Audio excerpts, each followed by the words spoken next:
మా latest videos కోసం మా ఈ తెలుగు న్యూస్ ఛానల్ సబ్స్క్రైబ్ చేసి గంట సింబల్ యాక్టివేట్ చేసుకోండి. రేపు శనివారం రాత్రి వెంకటేశ్వర స్వామి ఫోటో ముందు దీనిని పెట్టండి చాలు. మీ కోరికలు తీరి కోటీశ్వరులవుతారు. సాధారణంగా మన జీవితంలో ఎన్నో కష్టాలు, ఆర్థిక ఇబ్బందులు, మానసిక అశాంతి ఎదురవుతూ ఉంటాయి. వీటన్నింటికీ మూల కారణం మన గ్రహదోషాలు కావచ్చు, లేదా మనపై ఉన్న నెగటివ్ ఎనర్జీ కావచ్చు. అయితే కలియుగంలో భక్తులను కాపాడడానికే వెలిసిన శ్రీనివాసుడిని నమ్ముకుంటే చాలు, ఎంతటి కష్టమైనా సరే మంచులా కరిగిపోతుంది. ముఖ్యంగా రేపు రాబోయే శనివారం రాత్రి గనుక మీరు మీ ఇంట్లో స్వామివారి పటం ముందు ఈ చిన్న మూటను పెడితే చాలు, మీ ఇంట్లో ఉన్న దరిద్రమంతా తొలగిపోయి అష్టైశ్వర్యాలు సిద్ధిస్తాయి. మీరు కోరుకున్న కోరికలు నెరవేరి అతి త్వరలోనే మీరు ఆర్థికంగా ఉన్నత స్థితికి చేరుకుంటారు. శనివారం రోజున ఎవరైతే భక్తి శ్రద్ధలతో వెంకటేశ్వర స్వామిని స్మరిస్తారో వారిని శనిదోషాలు కూడా ఏమీ చేయలేవు. శనిదేవుడు కూడా స్వామివారి భక్తులకు ఎప్పుడూ ఇబ్బంది కలిగించనని మాటిచ్చారు. అందుకే శనివారం పూట స్వామివారి పూజకు అంతటి ప్రాముఖ్యత ఉంది. ఈరోజు స్వామివారిని పూజించడం వల్ల మన చుట్టూ ఉన్న ప్రతికూల శక్తులు నశించి సానుకూలత పెరుగుతుంది. ఇంటిలో ప్రశాంతత నెలకొంటుంది. శనివారం ఉదయాన్నే నిద్రలేచి తలస్నానం చేసి ఇంటిని శుభ్రం చేసుకున్న తర్వాత స్వామివారి పటాన్ని చక్కగా అలంకరించుకోవాలి. ఈరోజు విశేషంగా స్వామివారికి తులసిమాల సమర్పించడం లేదా తులసి ఆకులతో అర్చన చేయడం వల్ల అనంతమైన పుణ్యఫలం లభిస్తుంది. తులసి అంటే విష్ణుమూర్తికి ప్రాణ సమానం. ఎక్కడైతే తులసి ఆకులతో పూజ జరుగుతుందో అక్కడ లక్ష్మీనారాయణులు కొలువై ఉంటారు. అలాగే ఈరోజు పిండి దీపారాధన చేయడం మరో విశేషం. బియ్యపు పిండితో ప్రమిదను తయారు చేసి అందులో ఆవు నెయ్యి వేసి దీపం వెలిగించడం వల్ల ఇంట్లోని దరిద్ర దేవత వెళ్ళిపోయి ధనలక్ష్మి స్థిరంగా నివాసం ఉంటుంది. ఈ పిండి దీపం మన జీవితాల్లోని చీకట్లను తొలగించే జ్యోతి. ఇలా పూజ ముగించుకున్న తర్వాత అసలైన పరిహారం శనివారం రాత్రి చేయవలసి ఉంటుంది. రేపు శనివారం రాత్రి మీరు పడుకునే ముందు ఒక చిన్న మూటను సిద్ధం చేసుకుని స్వామివారి ముందు పెడితే ఇక మీ జీవితంలో తిరుగు అనేది ఉండదు. మరి ఆ అద్భుతమైన మూట ఏమిటి, దానిని ఎలా తయారు చేయాలి, అందులో ఏ ఏ వస్తువులు ఉండాలి అనే విషయాలను ఇప్పుడు మనం వివరంగా తెలుసుకుందాం. అంతకన్నా ముందు ఒక పవిత్ర కథను విందాం. ఫ్రెండ్స్, ఈ పరిహారం గురించి తెలుసుకునే ముందు మీకు ఈ వీడియో నచ్చినట్లయితే తప్పకుండా లైక్ చేయండి. మీరు చేసే ఒక లైక్ మాకు ఎంతో ప్రోత్సాహాన్నిస్తుంది. అలాగే కింద కామెంట్ సెక్షన్లో ఓం నమో వెంకటేశాయ అని భక్తితో కామెంట్ చేయండి. పూర్వం ధర్మపురి అనే ఒక అందమైన గ్రామం ఉండేది. ఆ గ్రామంలో ఎత్తైన కొండల మధ్య వెలిసిన శ్రీ వెంకటేశ్వర స్వామి దేవాలయం ఎంతో ప్రసిద్ధి చెందింది. ఆ గ్రామంలోనే సోమయ్య అనే ఒక వృద్ధుడు ఉండేవాడు. సోమయ్యకు ఈ ప్రపంచంలో తనంటూ ఎవరూ లేరు. ఒక పాత చెరిగిన వస్త్రం, చేతిలో ఒక కర్ర, అడుక్కునే పాత్రే అతని ఆస్తి. అతను రాత్రిపూట ఊరి చివర ఉన్న ఒక పాత మర్రి చెట్టు కింద నిద్రపోయేవాడు. తెల్లారగానే వెంకటేశ్వర స్వామి గుడి మెట్ల వద్దకు చేరుకుని వచ్చిపోయే భక్తులను యాచిస్తూ కాలం గడిపేవాడు. ఎవరైనా ₹1 వేస్తే దానితో కడుపు నింపుకునేవాడు, లేదంటే ఆకలితోనే నిద్రపోయేవాడు. ఆ గుడికి గోవిందప్ప అని ఒక ప్రధాన అర్చకుడుండేవారు. గోవిందప్ప కేవలం పూజారి మాత్రమే కాదు, నిఖార్సైన దైవభక్తుడు. ఆయనకు ఒక నమ్మకం ఉండేది, ప్రతి జీవిలోనూ ఆ శ్రీనివాసుడు కొలువై ఉంటాడు అని. అందుకే ఆయన గుడికి వచ్చే ధనవంతులకు ఎంత మర్యాద ఇచ్చేవారో బయట అడుక్కునే పేదవారికి కూడా అంతే గౌరవం ఇచ్చేవారు. ప్రతిరోజు స్వామివారికి నైవేద్యం పెట్టిన తర్వాత గోవిందప్ప బయటకు వచ్చి సోమయ్యకు మరియు ఇతర భిక్షుగాళ్లకు ఆ ప్రసాదాన్ని స్వయంగా పంచిపెట్టేవారు. ఒకరోజు సోమయ్య ప్రసాదం తీసుకుంటూ కళ్ళలో నీళ్లతో ఇలా అన్నాడు, అయ్యా గోవిందప్ప గారు, మీ పుణ్యమా అని ఈ ఆకలి జీవులకు రోజుకొక్కసారైనా ఆ స్వామివారి ప్రసాదం అందుతుంది. మీ చల్లని చూపు వల్లే మేమింకా బతికున్నాం. ఆ 7 గొండల స్వామి మీకెప్పుడూ ఆయురారోగ్యాలు ఇవ్వాలి అని అన్నాడు. దానికి గోవిందప్ప చిరునవ్వుతో, సోమయ్య, నేనిచ్చేదేముంది, అంతా ఆ స్వామిదే.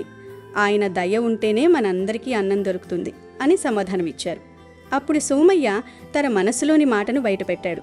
అయ్యా, ఇన్నేళ్లుగా ఈ గుడి మెట్ల మీదే బతుకుతున్నాను, కానీ ఒక్కసారి కూడా ఆ లోపల ఉన్న స్వామిని కళ్ళారా చూడలేదు. ఆ గర్భగుడిలో ఉండే ఆ నీలమేఘశ్యాముణ్ణి, ఆ శంకుచక్రధారిని ఒక్కసారి దర్శించుకోవాలని నా ప్రాణం కొట్టుమిట్టాడుతోంది. కానీ మాలాంటి వాళ్లను లోపలికి రానిస్తారా? మా మకిలి బట్టలు చూసి జనం మమ్మల్ని తోసేస్తారేమో అని భయం అన్నాడు. గోవిందప్ప ఆ మాటలకు చలించిపోయారు. భయం వద్దు సోమయ్య, ఆ దేవుడు అందరివాడు. ఆయనకు కులమతాలు ధనిక పేద తేడాలు లేవు. ఈ ఊరిలో కొంతమందికి అహంకారం ఉండవచ్చు, కానీ దేవుడికి లేదు. తప్పకుండా ఒకరోజు మిమ్మల్ని అందరినీ నేను స్వయంగా లోపలికి తీసుకెళ్లి స్వామి దర్శనం చేయిస్తాను అని అభయమిచ్చారు. అదే ఊరిలో రాజశేఖర్ అనే ఒక పేర మోసిన భూస్వామి ఉండేవాడు. అతనికి డబ్బంటే విపరీతమైన గర్వం. ఊరిలో తనకంటే గొప్పవారు ఎవరూ లేరని భావించేవాడు. పేదవాళ్లను చూస్తే చాలు అతనికి ఒళ్ళు మండిపోయేది. వీళ్ళంతా పనిపాట లేకుండా ఇలా అడుక్కుంటూ ఊరిని పాడు చేస్తున్నారు అని తిడుతూ ఉండేవాడు. రాజశేఖర్ భార్య పేరు లక్ష్మి. ఆమె పేరుకు తగ్గట్టుగానే చాలా మంచిది. భర్తకు భిన్నంగా ఆమెకు దయా జాలి ఎక్కువ. రాజశేఖర్ ప్రతిరోజూ గుడికి వెళ్ళేవాడు, కానీ అది భక్తితో కాదు, తన హోదాను చాటుకోవడానికి. లక్ష్మి మాత్రం మనస్ఫూర్తిగా స్వామిని ఆరాధించేది. ఒకరోజు రాజశేఖర్ భార్యతో ఇలా అంటున్నాడు, లక్ష్మి, ప్రతిరోజు ఆ గుడికి వెళ్ళడం అవసరమా? అక్కడ ఆ మెట్ల మీద కూర్చునే భిక్షగాళ్లను చూస్తేనే నాకు వాంతొస్తుంది. వాళ్ళ మొహాలు చూడకుండా నేను గుడిలోకి వెళ్ళలేకపోతున్నాను. దానికి లక్ష్మి ఎంతో శాంతంగా, అదేంటండి అలా అంటారు? వాళ్ళు కూడా మనుషులే కదా. దేవుడు మనకు అన్నీ ఇచ్చాడు కాబట్టి మనం ఇలా ఉన్నాం. వాళ్ళకి ఏమీ లేక అలా ఉన్నారు. మన అదృష్టం బాగుండి మనం ఈ స్థితిలో ఉన్నాం, అంతేగాని వాళ్ళను తక్కువ చేసి చూడకూడదు అని నచ్చజెప్పే ప్రయత్నం చేసింది. కానీ రాజశేఖర్ ఆమె మాటలు వినిపించుకోకుండా తన గర్వంతోనే ఉన్నాడు. కొన్ని రోజులకు వైకుంఠ ఏకాదశి పర్వదినం వచ్చింది. ఆ రోజు స్వామివారిని దర్శించుకోవడం మహాపుణ్యమని భక్తుల నమ్మకం. గోవిందప్ప అనుకున్న సమయం రానే వచ్చిందని భావించారు. తెల్లవారుజామునే భక్తుల రద్దీ మొదలవ్వకముందే సోమయ్యను మరియు ఇతర భిక్షగాళ్లను పిలిచి, ఇవాళ పవిత్రమైన రోజు, అందరూ శుభ్రంగా ముఖం కడుక్కుని రండి, మిమ్మల్ని గుడి లోపలికి తీసుకెళతాను అని చెప్పారు. సోమయ్య సంతోషంతో ఉబ్బి తబ్బిబ్బయ్యాడు. అందరూ కలిసి గుడి లోపలికి వెళ్లారు. గర్భగుడిలో వెలుగుతున్న దీపాల మధ్య ఆభరణాలతో ధగధగలాడుతున్న వెంకటేశ్వర స్వామిని చూసి సోమయ్య పరవశించిపోయాడు. కళ్ళ వెంట ఆనంద బాష్పాలు కారుతుండగా 2 చేతులు జోడించి స్వామి, గోవిందా అని పలవరించాడు. సరిగ్గా అదే సమయంలో రాజశేఖర్ తన భార్యతో కలిసి అక్కడికి వచ్చాడు. గర్భగుడి ముందు ఆ భిక్షగాళ్లను చూడగానే రాజశేఖర్ కోపం కట్టలు తెంచుకుంది. ఏయ్, ఎవరినడిగి లోపలికి వచ్చారు? ఈ పవిత్రమైన గర్భగుడిని మైలపరుస్తారా? మీలాంటి అశుభ్రమైన వాళ్ళు ఇక్కడికి రావడానికి ఎంత ధైర్యం అంటూ అరిచాడు. సోమయ్య భయపడుతూ, అయ్యా, మేము స్వామిని చూడాలని వచ్చాము, మా వల్ల ఏ తప్పు జరగదు అని ప్రాధేయపడ్డాడు. కాని రాజశేఖర్ వినలేదు. సోమయ్యను బలవంతంగా పక్కకు నెట్టి అందర్నీ బయటకు గెంటేశాడు. గోవిందప్ప అడ్డుపడబోయినా రాజశేఖర్ తన అధికారంతో ఆయన్ని కూడా నోరు మూయించాడు. అవమానంతో బాధతో సోమయ్య మరియు ఇతర భిక్షగాళ్లు గుడి బయట పడిపోయారు. స్వామి, మమ్మల్ని నీ దర్శనానికి కూడా నోచుకోకుండా చేశావా? మేమంతా నీ బిడ్డలం కాదా అని సోమయ్య ఏడుస్తూ అక్కడే కూర్చుండిపోయాడు. వారంతా ఒక నిర్ణయానికి వచ్చారు. ఆ స్వామియే వచ్చి మాకు న్యాయం చేసే వరకు మేము ఇక్కడి నుండి కదలం, నీరు కూడా ముట్టం అని నిరాహార దీక్ష మొదలుపెట్టారు. ఇంటికి వెళ్ళిన తర్వాత లక్ష్మి మనసు అస్సలు కుదుటపడలేదు. తన భర్త చేసిన పనికి ఆమె ఎంతో కుమిలిపోయింది. ఆమెకు ఒక ముక్కుండేది. స్వామివారికి 54 రకాల పిండి వంటలతో మహాభోగం నివేదించాలని ఆమె అనుకుంది. భర్తకు ఆ విషయం చెప్పి వంటికి కావాల్సినవన్నీ తెప్పించుకుంది. స్వయంగా తనే ఎంతో భక్తితో ఆ వంటలన్నీ తయారు చేసింది. పాయసం, పులిహోర, వడలు, లడ్డూలు, ఇలా అనేక రకాల పదార్థాలను ఒక పెద్ద బంగారు పళ్ళెంలో సర్దుకుని గుడికి బయలుదేరారు. గుడి వద్దకు చేరుకోగానే అక్కడ నీరసించి పడి ఉన్న సోమయ్యను, ఇతరులను చూసి లక్ష్మి కళ్ళు చెమర్చాయి. రాజశేఖర్ మాత్రం అవేమీ పట్టించుకోకుండా, చూసావా లక్ష్మి, నా దెబ్బకు ఎలా పడి ఉన్నారు? ఇలాగే ఉండాలి వీళ్ళకి అని నవ్వుతూ లోపలికి వెళ్ళాడు. గుడిలో స్వామివారి ముందు ఆ మహాభోగాన్ని ఉంచారు. లక్ష్మి కళ్ళు మూసుకుని, స్వామి, నా భర్త చేసిన తప్పును క్షమించు, ఈ ఆకలితో ఉన్న నీ బిడ్డల ఆవేదనను తీర్చు అని మనసారా ప్రార్థించింది. అప్పుడు ఒక అద్భుతం జరిగింది. గర్భగుడిలో ఉన్న విగ్రహం నుండి ఒక దివ్యమైన కాంతి వెలువడింది. అందరూ చూస్తుండగానే సాక్షాత్తు ఆ శ్రీనివాసుడు మానవ రూపంలో ప్రత్యక్షమయ్యాడు. ఆ దివ్యమైన సువాసనలకు, ఆ దివ్య రూపాన్ని చూసి అందరూ స్తంభించిపోయారు. స్వామి చిరునవ్వు నవ్వుతూ ఆ భోగపళ్లల్లోని పదార్థాల సువాసన చూసి, ఆహా, ఎంతటి రుచికరమైన ఆహారం! నా బిడ్డలు బయట ఆకలితో అలమటిస్తుంటే నేనిక్కడ ఒక్కడిని ఎలా తినగలను అని ఆ పళ్ళంతో సహా గుడి బయటకు నడిచి వెళ్లారు. బయట ఆకలితో, దాహంతో అపస్మారక స్థితిలో ఉన్న సోమయ్య వద్దకు స్వామి వెళ్లారు. స్వయంగా తన చేతులతో సోమయ్యకు ప్రసాదాన్ని తినిపించడం మొదలుపెట్టారు. ఆ దృశ్యాన్ని చూసిన రాజశేఖర్ కాళ్ల కింద భూమి కదిలినట్లయింది. తన కళ్ళలు తనే నమ్మలేకపోయాడు. స్వామి ఇతర భిక్షగాళ్లకు కూడా ఆ ఆహారాన్ని పంచిపెట్టారు. అప్పుడు స్వామి రాజశేఖర్ వైపు తిరిగి గంభీరమైన స్వరంతో ఇలా అన్నారు: రాజశేఖర్, ఈ సృష్టిలో ఉన్న ప్రతి అణువు నాదే. ఈ ధనం, ఈ అధికారం అన్నీ నేనిచ్చినవే. ఇవన్నీ తాత్కాలికం. నువ్వు ఎవరినైతే అసహ్యించుకుంటున్నావో వారిలోనూ నేనే ఉన్నాను. ఆకలి అనేది అందరికీ ఒకటే. భక్తి అనేది మనసులో ఉండాలి, కానీ వేసుకునే బట్టల్లో కాదు. వీరు నా నిజమైన భక్తులు. ఎందుకంటే వీరి ప్రార్థనలో స్వార్థం లేదు. కేవలం నన్ను చూడాలని తపన మాత్రమే ఉంది. నువ్వు తెచ్చిన ఈ ఆహారం వీరి కడుపు నింపినప్పుడే నాకు తృప్తి కలుగుతుంది. స్వామి మాటలు విన్న రాజశేఖర్ అహంకారం నీరైపోయింది. తన తప్పు తెలుసుకుని సోమయ్య పాదాల మీద పడ్డాడు. నన్ను క్షమించు సోమయ్య. డబ్బు మదంతో కళ్ళు మూసుకుపోయి ప్రవర్తించాను. ఈ క్షణం నుండి ఈ ఊరిలో ఎవరూ ఆకలితో ఉండకుండా చూసుకునే బాధ్యత నాది అని ప్రతిజ్ఞ చేశాడు. స్వామి అందర్నీ ఆశీర్వదించి మాయమయ్యారు. ఆ రోజు నుండి ధర్మపురి గ్రామంలో మార్పొచ్చింది. రాజశేఖర్ తన ఇంటి ముందే ఒక పెద్ద అన్నదాన సత్రాన్ని ఏర్పాటు చేశాడు. సోమయ్యకు మరియు ఇతర పేదవారికి వసతి కల్పించాడు. గోవిందప్ప నేతృత్వంలో ప్రతిరోజు అందరూ కలిసి స్వామిని దర్శించుకునేవారు. దేవుడి ముందు అందరూ సమానమేనని, మానవ సేవయే మాధవ సేవ అని ఆ గ్రామం చాటి చెప్పింది. సోమయ్య కళ్ళలో ఇప్పుడు ఆకలి బాధ లేదు. కేవలం ఆ స్వామిని చూసిన తృప్తి మాత్రమే మిగిలింది. ఆ శ్రీనివాసుడి కరుణా కటాక్షాలు ఆ గ్రామం మీద ఎప్పుడూ ఉంటాయని అందరూ నమ్మారు. ఇక వీడియోలోకి వస్తే, శనివారం రాత్రి మీరు ఈ పరిహారం చేసే ముందు ఒక పసుపు రంగు వస్త్రాన్ని తీసుకోవాలి. శుభకార్యాలకు, దైవ కార్యాలకు పసుపు వస్త్రం అత్యంత శ్రేష్టం. ఒక కొత్త పసుపు రంగు గుడ్డను తీసుకొని దానిని శుభ్రంగా ఉంచుకోవాలి. ఇప్పుడు ఆ వస్త్రంలో ఒక గుప్పెడు బియ్యాన్ని వేయాలి. బియ్యం అంటే అక్షతలు, అంటే క్షేమము మరియు అభివృద్ధికి సంకేతం. మన ఇంట్లో ఎప్పుడూ ధాన్యానికి కొరత ఉండకూడదని, సంపద వృద్ధి చెందాలని కోరుకుంటూ ఈ బియ్యాన్ని వేయాలి. ఆ తర్వాత అందులో 11 రూపాయలు లేదా 111 రూపాయల నగదును ఉంచాలి. అది మీ స్తోమతను బట్టి మీరు నిర్ణయించుకోవచ్చు.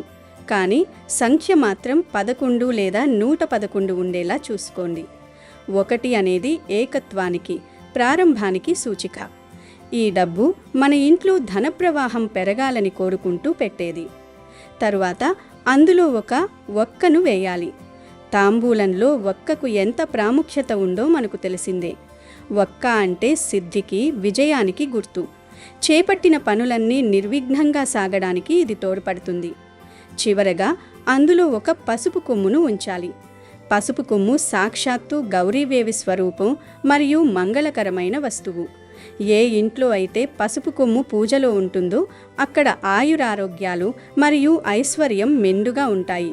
ఇప్పుడు ఈ 4 వస్తువులను, బియ్యం, నగదు, వక్క, పసుపు కొమ్మును ఆ పసుపు వస్త్రంలో ఉంచి దానిని ఒక మూటలాగా కట్టాలి. దీనిని ముడుపు అని కూడా అంటారు.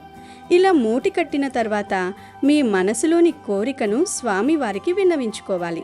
అది ఉద్యోగం కావచ్చు, వ్యాపార అభివృద్ధి కావచ్చు, అప్పుల బాధల నుండి విముక్తి కావచ్చు, లేదా సొంత ఇల్లు కట్టుకోవాలనే కోరికే కావచ్చు. ఏ కోరికైనా సరే పూర్తి నమ్మకంతో స్వామివారికి చెప్పుకుని ఆ మూటను వెంకటేశ్వర స్వామి పటం ముందు లేదా విగ్రహం ముందు ఉంచాలి. శనివారం రాత్రి స్వామివారి దగ్గర ఈ మూటను పెట్టి మనస్ఫూర్తిగా నమస్కారం చేసుకుని నిద్రపోవాలి. ఈ మూట అక్కడ ఉన్నంతకాలం మీ ఇంట్లో ఒక రకమైన దైవిక శక్తి ప్రవహిస్తూ ఉంటుంది. మీ పనుల్లో ఉన్న అడ్డంకులు తొలగిపోవడం మీరే గమనిస్తారు. అయితే ఈ మూటను అక్కడే ఎన్ని రోజులు ఉంచాలి అని అనుమానం మీకు రావచ్చు. ఈ మూటను వరుసగా 7 వారాల పాటు అలాగే స్వామివారి చెంత ఉంచాలి. 7 వారాలు ఎందుకు అంటే స్వామివారు 7 కొండలవాడు. ఆ 7 సంఖ్యకు స్వామివారికి విడదీయరాని సంబంధం ఉంది. 7 వారాల పాటు నిత్యం ఆ మూటకు ధూపం చూపిస్తూ స్వామివారిని స్మరిస్తూ ఉండాలి. ఈ 7 వారాల సమయం పూర్తయిన తర్వాత ఆ మూటను తీసి జాగ్రత్తగా దగ్గరలోని ఏదైనా వెంకటేశ్వర స్వామి ఆలయానికి తీసుకువెళ్ళాలి. ఆలయంలోని హుండీలో ఆ మూటను అలాగే వేసేయాలి. అంటే అందులోని బియ్యం, పసుపు కొమ్ము, వక్క మరియు నగదు అన్నీ కలిపి హుండీలో సమర్పించుకోవాలి.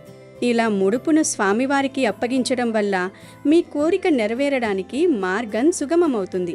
మీరు ఎంతో కాలంగా ఎదురుచూస్తున్న శుభవార్తలు వింటారు.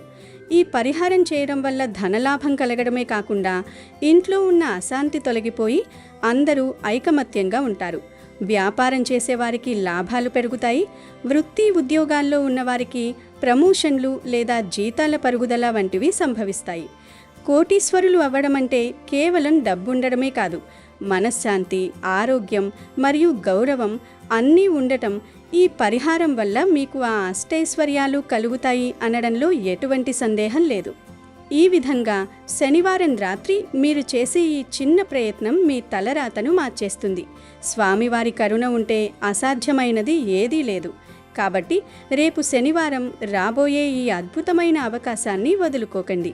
ప్రతి ఒక్కరూ ఈ ముడుపు కట్టి స్వామివారి కృపకు పాత్రులయ్యి ఆనందంగా జీవించండి. అమెజాన్లో బెస్ట్ డిస్కౌంట్స్ కోసం వీడియో డిస్క్రిప్షన్లో లింకు ఉంది, చూడండి. అలాగే మా టెలిగ్రామ్ ఛానల్ సబ్స్క్రైబ్ చేసుకోండి.